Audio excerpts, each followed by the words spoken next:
Ang sarap gumising sa umaga at isa ito sa pinakamahalagang biyayang dapat ipagpasalamat sa Diyos. Pero ang paraan ng ating paggamit ng bawat oras mula sa paggising ay siyang minsan mahirap. Kapag hindi natin ito nagamit ng tama, tiyak na maaring masayang o masira ang ating araw. Bakit nga ba may mga araw na ramdam natin na para bang failure tayo? Parang walang fulfillment at walang nagawa sa buhay. Maaring ang isa sa mga dahilan ay ang mga distractions. Hindi lang natin napapansin, pero mula pa sa paggising, marami ng distractions na nakakaapekto sa ating araw. Gigising ka, ang sarap ng tulog mo. Halos 8 oras. Pagmulat ng mga mata mo, hindi lang unan at kumot ang nakita mo sa iyong higaan, kundi pati na rin ang cellphone. Mataas ang chance ang kukunin mo ito kasi baka nag-update ang iyong love. Sana all. Pero kung wala man, i-check mo pa rin dahil gusto mo lang makita kung may nag-chat. Hanggang sa maya binuksan mo na ang Facebook, TikTok at Instagram na hindi mo namamalayan ilang minuto o oras na pala ang nasayang. Relaxing nga ang iyong pagtulog pero dahil nagpa-distract ka sa cellphone, nagkaroon na agad ng too much information ng utak mo na nakakaapekto sa mood. Dahil sa patuloy na pag-scroll, bumababa ang dopamine baseline natin na nagre-resulta sa mababang motivation at satisfaction sa paggawa ng mga bagay.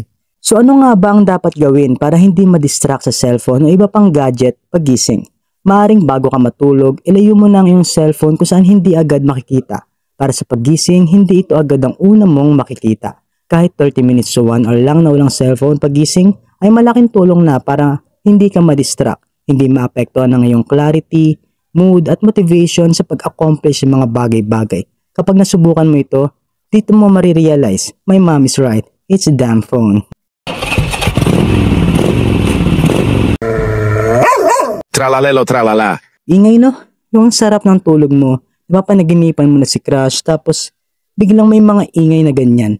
Talagang magigising ka nung wala sa oras at ending, nagising ka na nga sa ingay tapos puyat ka pa. Ahais, buhay nga naman. Pero ang masama pa nito, patuloy pa rin ang ingay kahit bumangon ka na at nag-almusal.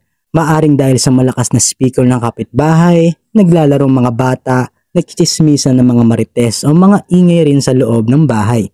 Bakit nga ba tayo nadidistract sa ingay? Ito ay dahil hindi tayo makapag-concentrate. Nadadivert ang attention natin sa ingay, kaya nahihirapan tayong mag-focus muli at tapusin ang ginagawa. Paano ito maiiwasan? Magkaroon ka na lang ng mahabang pasensya. Yok lang, may mga paraan naman para hindi tayo madistract sa ingay at makapag-focus. Tulad ng pagpunta sa isang tahimik na lugar sa bahay, paggamit ng earphones or earbuds, o pagpunta sa library o coffee shop kung may budget man. Minsan hindi natin makakontrol ang ingay kasi baka mamaya mauwi pa sa away. Pero may mga paraan pa rin para mabawasan ito. Ang mahalaga ay mabawasan man lang upang maging mas produktibo tayo sa pang-araw-araw na pamumuhay. May mga araw rin nagigising ka tapos makikita mong magulo ang kwarto mo. Guys, ang hirap kumilos no? Gigising ka pa lang pero parang ang gulo na agad ng paligid. Bakit nga ba? Kapag magulo ang bahay, nagiging magulo rin ang ating pag-iisip dahil maraming bagay lalo na ang kalat ang napaperceive ng utak. Dahil dito nag-overload ang utak at nagiging dahilan upang hindi tayo makafocus at maapektuhan ang mood natin. Anong dapat gawin? Maaaring maglinis tayo bago matulog o kung pagod man magpahinga muna. Pero wag hayaang manatiling magulo ang bahay pagkagising. Tandaan, magulong bahay, magulong buhay. Siguro narinig mo na ang kasabihang breakfast is the most important meal of the day. At siguro may mga araw din na ayaw mong mag-almusal pero pinipilit ka ng iyong magulang. Pero may mga araw din na nakaka-distract dahil walang naiiwan na almusal sa pagkainan. Bakit nga ba ang hindi pagkain ng almusal ay maaaring makapag-distract ng ating araw? Karamihan sa mga kinain natin kagabi ay tuluyan na na-digest at na-absorb na ng ating katawan habang natutulog. Kaya sa pagising, bumababa ng energy natin at kailangan itong mapalitan sa pamamagitan ng pagkain. Kung wala tayong kakainin sa umaga, mahihirapan tayong mag-concentrate. Maapektuhan ng mood at maaring magdulot ng poor food choices or overeating sa hapon. Ang hindi pagkain sa umaga ay hindi lang tungkol sa distraction o kakulang ng enerhiya, kundi maaari rin magdulot ng sakit kapag nakasanayan. Kung kaya kahit nag-diet ka man, hindi solusyon ang pag-iwas sa pagkain sa umaga. Ang mahalaga ay kung ano at gaano karami ang kakainin mo.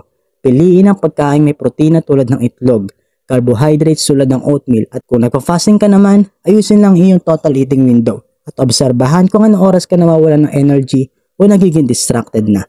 Ang dami namang deadline, kaya ko pa ba? Mahal pa kaya ako ni? Magbabalikan pa kaya kami? Dami ko ng bagsak. Ano na gagawin ko? Minsan ang mga distractions ay hindi na external, kundi internal, na sa loob ng isip natin.